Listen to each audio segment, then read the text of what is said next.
Como médico, una de las primeras preguntas que hago cuando un paciente entra a mi oficina es muy sencilla. ¿Cuál es la causa del problema? Hoy quiero hacer exactamente la misma pregunta. ¿Qué enfermedad política lleva a una de las superpotencias más poderosas del planeta a tenerle miedo a una Biblia? Porque piénselo por un momento. China controla la internet, controla la inteligencia artificial, controla los medios de comunicación, controla las universidades, puede vigilar prácticamente a 1.400 millones de personas. Pero hay algo que Xi Jinping todavía no ha podido controlar: la Iglesia de Jesucristo. Y hoy descubriremos por qué.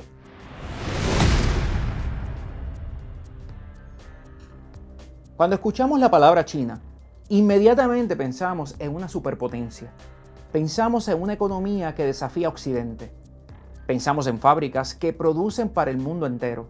Pensamos en inteligencia artificial, en satélites, en tecnología, en uno de los ejércitos más grandes del planeta. Y todo eso es cierto, pero existe otra China.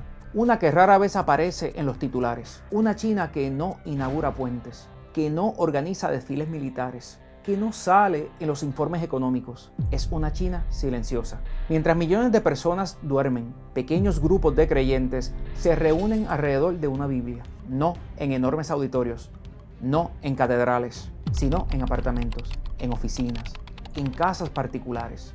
Muchas veces cambian constantemente el lugar de reunión. No porque se avergüencen de Cristo, sino porque saben que cualquier reunión puede ser vigilada. A estas congregaciones normalmente se les conoce como iglesias domésticas o iglesias subterráneas. Y quiero aclarar algo. Cuando escuchamos la expresión iglesias subterráneas, muchas personas imaginan creyentes escondidos debajo de la tierra. No necesariamente. Lo que significa es que funcionan fuera del sistema religioso controlado por el Estado. Y ahí comienza el verdadero conflicto. Permítame hacerle una pregunta. ¿Por qué un gobierno que controla prácticamente todos los aspectos de la vida pública dedicaría tantos recursos a vigilar iglesias? Porque el verdadero problema nunca ha sido únicamente la religión. El problema siempre ha sido la autoridad. Todo régimen autoritario quiere controlar tres cosas: lo que la gente dice, lo que la gente piensa y a quién entrega su lealtad. Pero ahí aparece un obstáculo que ningún gobierno puede eliminar. El verdadero cristiano reconoce una autoridad superior al Estado. La Biblia enseña que debemos respetar a las autoridades, orar por ellas y obedecer las leyes justas. Pero también establece un límite. Cuando el gobierno pretende ocupar el lugar que solamente pertenece a Dios, eso fue exactamente lo que ocurrió durante el Imperio Romano. Roma exigía una declaración muy sencilla: César es el Señor. Los primeros cristianos respondían: Jesucristo es el Señor. Y esa respuesta les costó la libertad. A muchos les costó la vida. 2000 años después, la historia vuelve a repetirse, porque ningún gobierno puede aceptar fácilmente que exista una autoridad moral y espiritual por encima de él. Por eso Pedro declaró en Hechos 5:29: es necesario obedecer a Dios antes que a los hombres.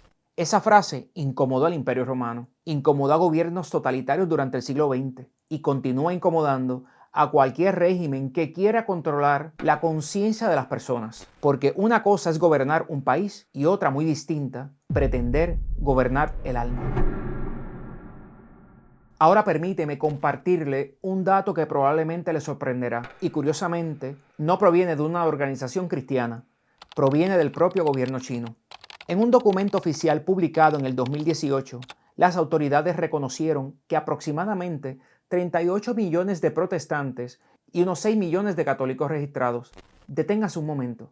Incluso utilizando las cifras oficiales del propio Estado, el protestantismo ya era claramente la expresión cristiana más numerosa reconocida en China. Pero aquí está el detalle importante. Esas cifras representan principalmente a quienes el gobierno puede registrar oficialmente. Miles de las iglesias domésticas nunca aparecen en esos registros. Y precisamente por eso, muchos investigadores creen que la realidad podría ser mucho mayor. No le voy a adelantar esos números todavía, porque cuando lleguemos a ellos, entenderá por qué algunos hablan de uno de los mayores movimientos cristianos de nuestra época en China. Pero antes tenemos que responder una pregunta. Si usted fuera un líder de un país y creyera que existe una organización cuya lealtad no depende del Estado, ¿qué haría? Probablemente intentaría controlarla. Y eso es exactamente lo que ha hecho el gobierno chino, pero no siempre mediante la violencia. La estrategia de hoy es mucho más sofisticada, mucho más silenciosa y precisamente por eso mucho más efectiva. La primera herramienta es el control institucional. China permite la existencia de iglesias registradas oficialmente, pero esas iglesias deben operar bajo organismos aprobados por el Estado y aceptar la supervisión gubernamental. Y aquí quiero ser muy cuidadoso. No estoy diciendo que todo cristiano que asiste a una iglesia registrada haya comprometido su fe. Hay hermanos fieles en Cristo dentro y fuera de esas iglesias. El problema aparece cuando el Estado pretende decidir qué puede predicarse, qué puede enseñarse y hasta dónde puede llegar la iglesia. Porque cuando el gobierno comienza a definir los límites del evangelio, ya no estamos hablando de administración, estamos hablando de autoridad espiritual. Y ahí muchos creyentes han dicho, hasta aquí. Quizás usted haya escuchado una palabra poco conocida, sinización. ¿Qué significa? En teoría, adaptar a las religiones a la cultura china. Eso por sí solo no tendría nada de malo. Toda iglesia predica el evangelio dentro de una cultura. El problema surge cuando esa adaptación deja de ser cultural y se convierte en política. Cuando se espera que la iglesia coloque la ideología del Partido Comunista por encima de la autoridad de las Escrituras. Cuando la fidelidad del partido comienza a competir con la fidelidad a Cristo. Y allí es donde miles de creyentes han respondido con respeto, pero con firmeza. Nuestra lealtad final pertenece únicamente a Jesucristo. Pero probablemente el arma más impresionante no sea una ley, sea la tecnología. China posee uno de los sistemas de vigilancia más avanzados del planeta. Millones de cámaras, reconocimiento facial, monitoreo digital, control del internet. Imagina por un momento que usted sale de este domingo de la iglesia y mientras camina hacia su automóvil piensa, ¿habrá una cámara registrando que estuve aquí? Imagina recibir una llamada de las autoridades porque sabe exactamente dónde estuvo reunido. Imagina preguntarse si un mensaje de WhatsApp con un versículo bíblico podría traerle problemas. Eso no es una película, es parte de la realidad cotidiana de muchos creyentes chinos. Y aún así, la iglesia continúa reuniéndose. Hasta este momento podríamos pensar que estamos hablando de acontecimientos lejanos, de algo que ocurrió durante la Revolución Cultural China. Pero no, la persecución sigue ocurriendo y quiero ponerle rostro. Hace apenas unos días el mundo conoció la historia del pastor Ezra Jin Mingri, fundador de la conocida Iglesia Sion, una red de iglesias domésticas en China. Durante meses permaneció detenido por las autoridades. Y quiero que observe algo, no fue acusado de terrorismo, no dirigía una organización violenta, no intentó derrocar al gobierno. Su verdadero problema fue pastorear una iglesia que el Estado no podía controlar completamente. Finalmente, pudo salir de China y llegar a los Estados Unidos y damos gracias a Dios por ello. Pero aquí está la parte que pocas personas conocen. Mientras el pastor Ezra hoy puede abrazar nuevamente a su familia, otros miembros de su congregación continúan encarcelados. Ellos no aparecerán en los titulares, no tendrán entrevistas en televisión. Probablemente nunca escucharemos sus nombres, pero Dios los conoce. Y eso debería conmovernos profundamente, porque mientras nosotros discutimos sobre preferencias musicales, ellos arriesgan su libertad por abrir una Biblia.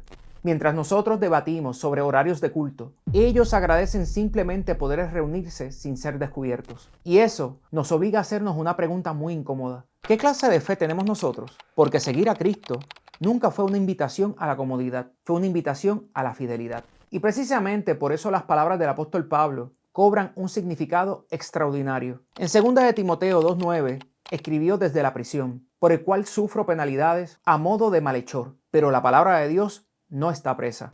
Escuche nuevamente esa frase. El gobierno puede encarcelar a un pastor, puede cerrar un templo, puede retirar una cruz, puede censurar un sermón, pero jamás podrá encarcelar el evangelio. Porque el evangelio nunca dependió de edificios, nunca dependió del favor de un gobierno. Depende del poder de Dios actuando en corazones transformados. Y aquí llegamos a la mayor paradoja de toda esta historia. ¿Por qué si existe tanta vigilancia, si existe tanta presión, si existen arrestos, por qué la iglesia sigue creciendo? Esa respuesta cambia por completo la historia y será el tema de nuestro próximo episodio. Y recuerda que aquí no venimos a calmar conciencias dormidas, sino a despertarlas.